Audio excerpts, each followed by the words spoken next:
Coast to Coast Radio presents the Buffalo Wild Wings Monday Night Football Show. We're here at Buffalo Wild Wings in Linden. I'm your host, Ron Fitch.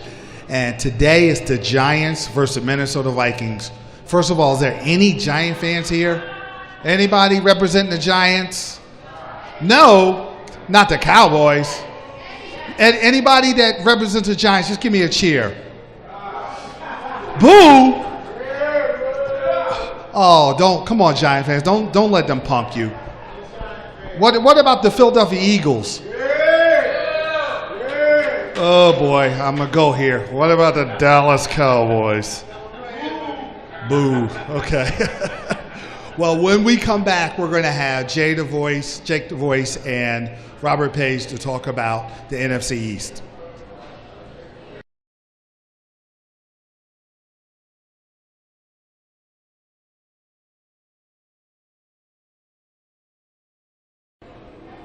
We're back here at the Buffalo Wild Wings Monday Night Football Show. I have Robert Page and I have Jake the Voice with me. And since we also broadcast in Philadelphia, we always try to have a Philadelphia Eagles report. And I want to talk about the Philadelphia Eagles playing what I call a trap game. And Jake, I want to talk with you first. You've come off a big win over Pittsburgh. Now you're going to Detroit. It's not as exciting. Detroit's struggling a little bit. How do you stay motivated? How do you think the Eagles are going to stay motivated and Coach Peterson's going to keep them motivated for this game? Well, I certainly think that the bye week was much needed. As I mentioned last week for the Eagles, I saw on ESPN that Zach Ertz, our tight end, was officially cleared to play. And I think that adds another weapon to an already physical Philadelphia offense. I believe that, after what I saw about a week or so ago with this pass game, Zach Ertz has just made this offense a lot better than I feel like it already is now.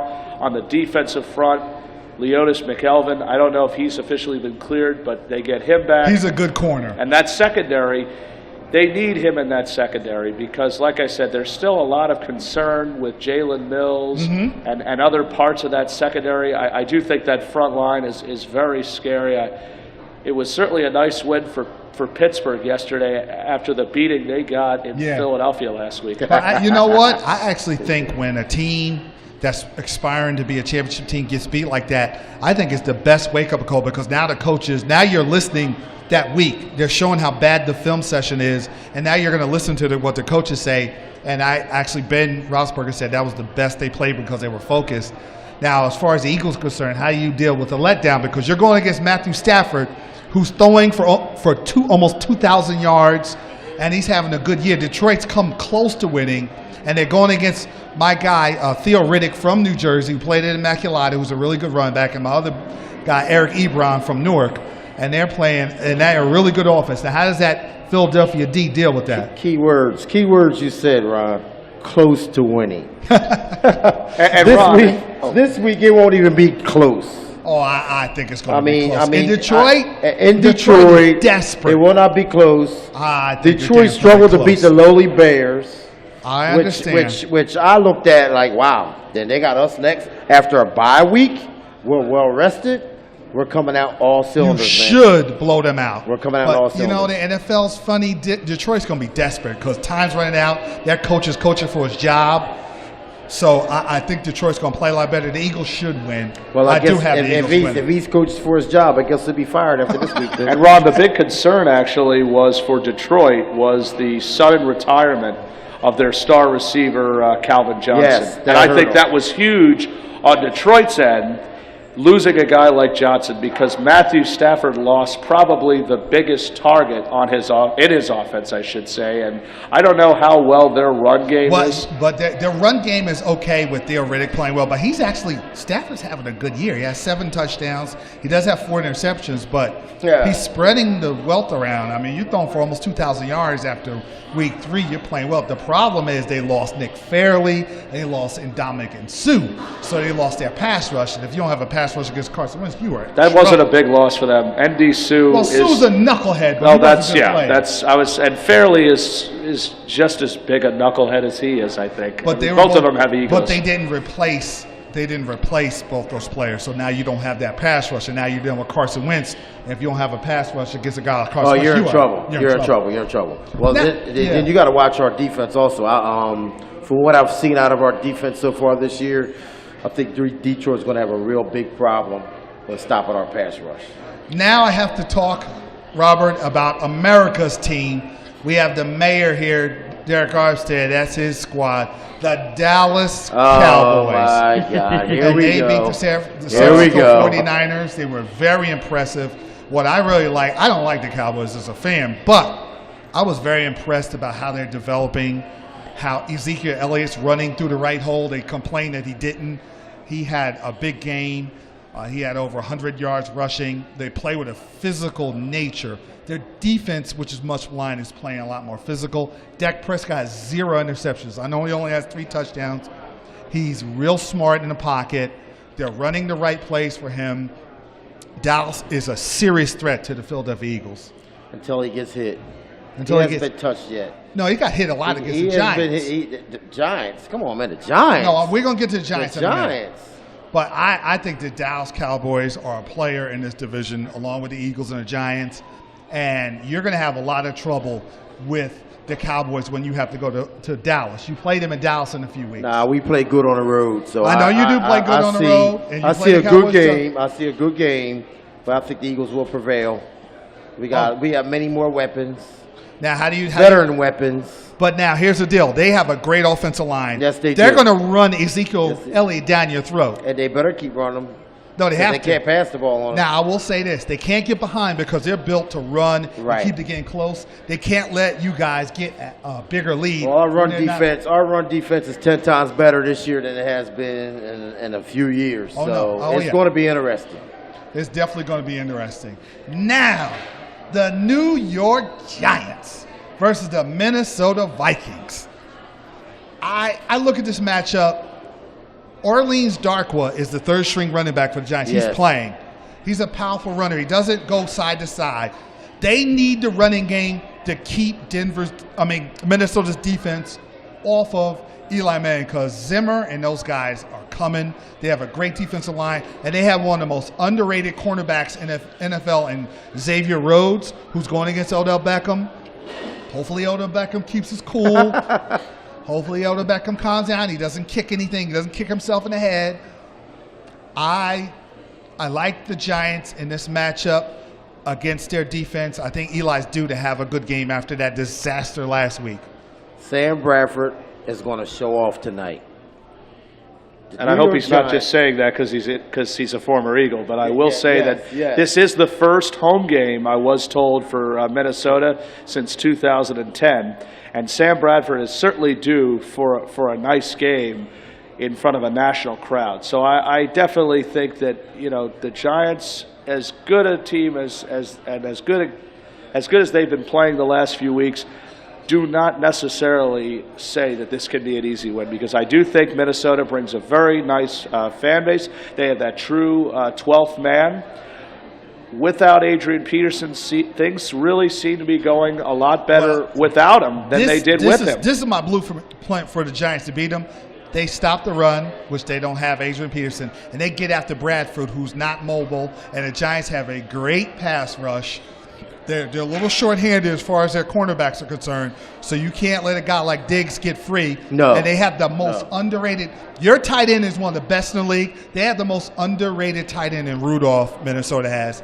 And the Giants have to be careful with that. And they have to really get pressure on Bradford because Bradford is comfortable in that system. And they're home. This is the home game on Monday night in Minnesota. This is going to be a tough matchup for the Giants. Where is your Minnesota jersey? Because I know you always like to taunt the Giant fans. I'm not wearing no Minnesota jersey. It's all Eagles, man. Oh, it's all about the Eagles. All I wear is Eagles. So we're here in a Giants bar.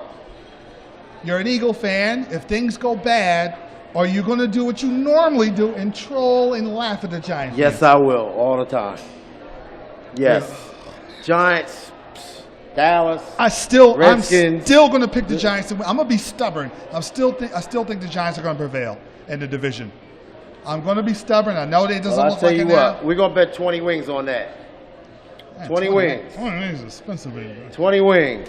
Eagles win I'll the think division. about it. The Giants are gonna beat the Eagles in Giant Stadium. Remember, I said if the Eagles win in Giant Stadium, I'm calling it Giant Stadium. We got the Giants number. I would see the Eagles winning in I Giant will read Stadium. a prepared statement apologizing to you on the air, and Yes, I don't plan on doing that. and I'm I not already- going to embarrass myself. Ron, they have if you haven't remembered the past history, Philadelphia has actually dominated I this understand. series in New York. I And understand. you always seem to take at least one game in Philadelphia. I actually think this year is going to be a home series. Philadelphia wins in Philadelphia, and the Giants win in MetLife. The Giants have to win No, at I say MetLife Philadelphia because it's gonna loses be at real- home, and the Giants lose at home. You know what? This will I be a don't- road series. I got to say, I don't think the Giants are going to walk up into Philadelphia and win. I hope they would. I think the Giants' best chance is to beat Philadelphia at home because you don't want to lose to Philadelphia twice. Then you will win the division. Then I got to buy you 20 wings. I don't want to do any of that. I don't want to be reading prepared statements or doing any of that I foolishness. caught you a break by asking for wings. I really love steak, surf and turf. But, Well, before put we you a break. go, there's another local team, the New York Jets. Oh, my God. And they were. I thought that Fitzpatrick, he has 9 interceptions in 2 weeks. He was bad. I thought it was more Seattle, though. I just think that the Jets played back against Kansas City last week. This week, I just thought Russell Wilson was terrific. Jimmy Graham is now a player. Mm-hmm. And their offensive line, which is a suspect, blocked for Russell Wilson. Russell Wilson wasn't running around because now he's a really good pocket passer. He dropped dimes in that game.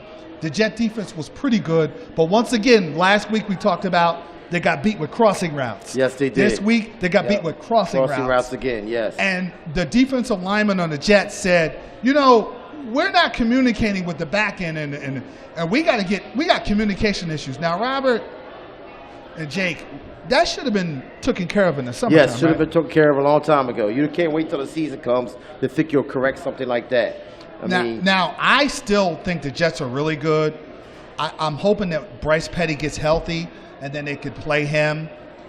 Even if they win or lose against Pittsburgh, the season's not over because I watched a 1-5 Kansas City Chiefs team last year make the playoffs. I still think the Jets have an easier schedule toward the end, and I'm going to just believe that somehow the Jets are going to figure out a way to make a run and try to make an attempt at the wild card.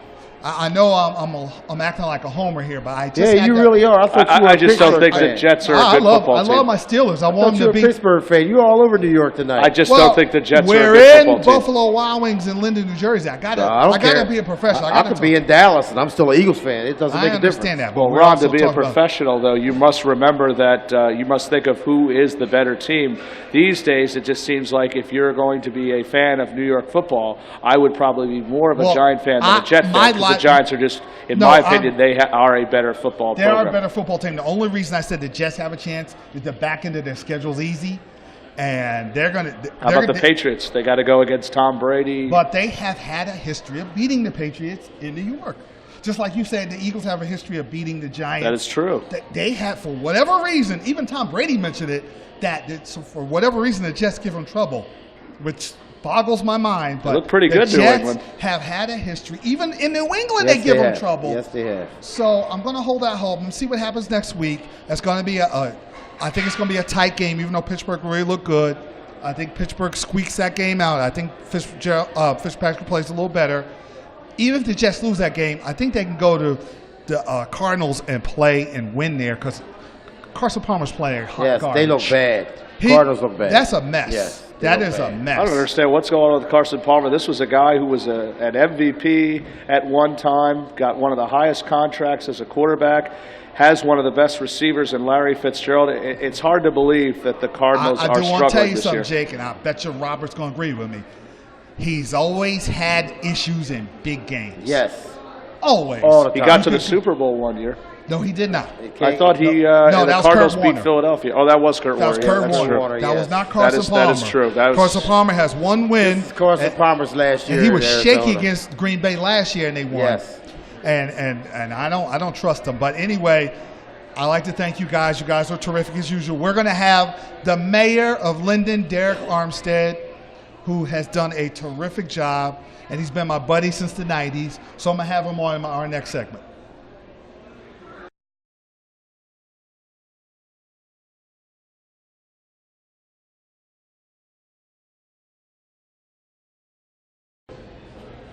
We are honored to have the mayor of Linden, Derek Armstead, who's been my friend since the 1990s, and he still has his hair, which is cool.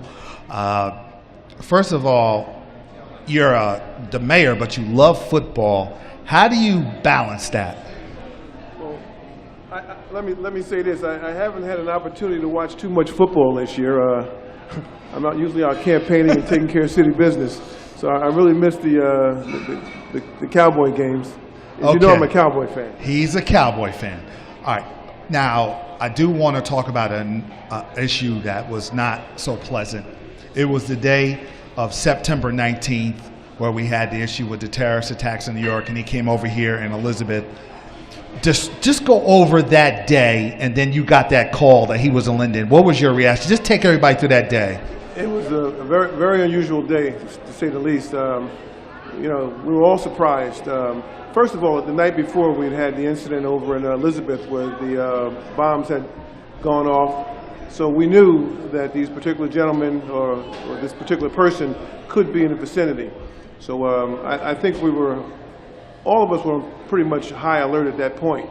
But when it actually happened, it just, it really surprised a lot of us that it was right there in Linden.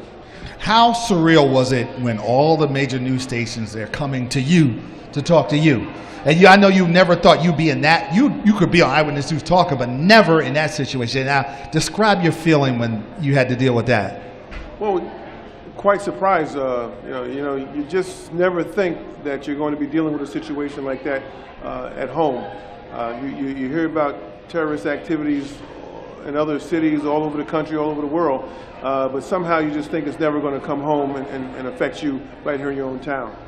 As a leader of this city, we're here in Linden and it happened in Linden. As a leader, how do you tell the entire city and everybody who comes into Linden that we're a safe city? How do you parlay that message to the audience? Well, again, first of all, we have an excellent police department.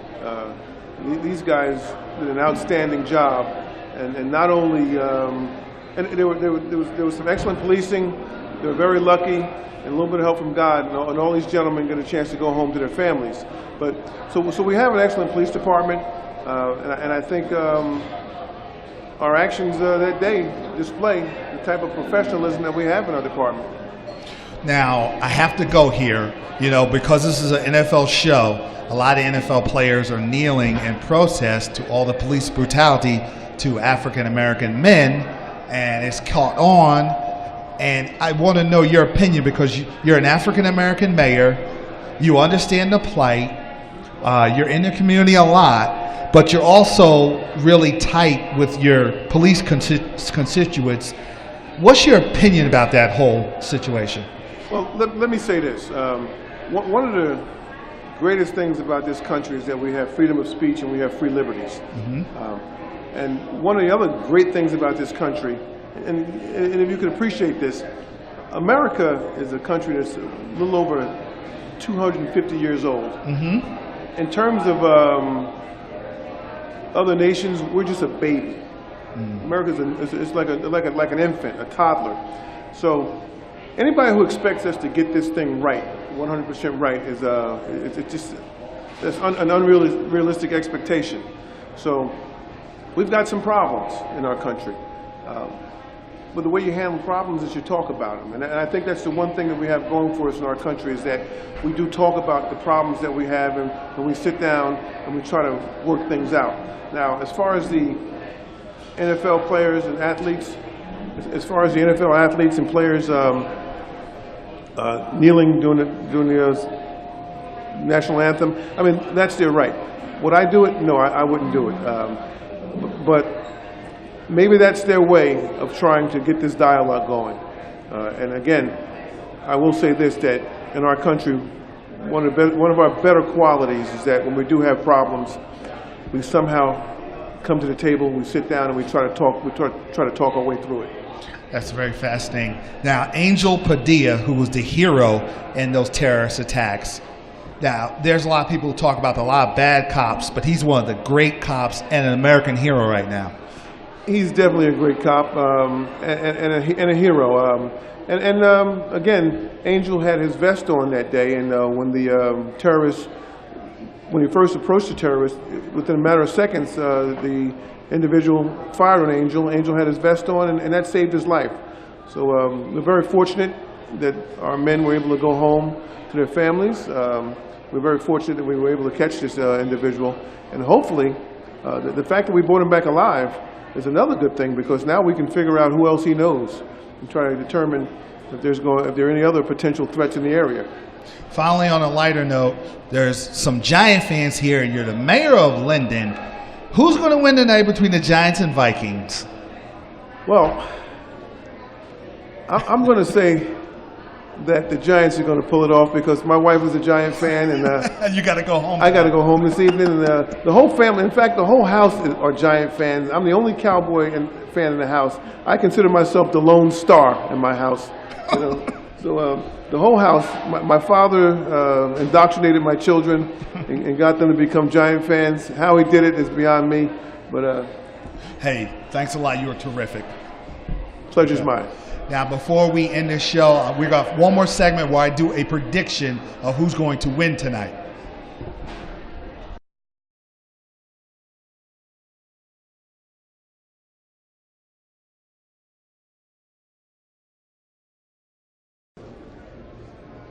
Before I sign off on the show, this is the Giants versus the Minnesota Vikings. I know there is a Giant fan here, and he is a fireman that goes by the name of Mark Bullock. I'm calling you out, Mark. I see you over there. Okay, just by cheering or booing, and this includes you, Robert, you let me know how my prediction is. You could cheer or boo this, but I believe the New York Giants will upset the Minnesota Vikings tonight, 27-24. That is my prediction. What do you think?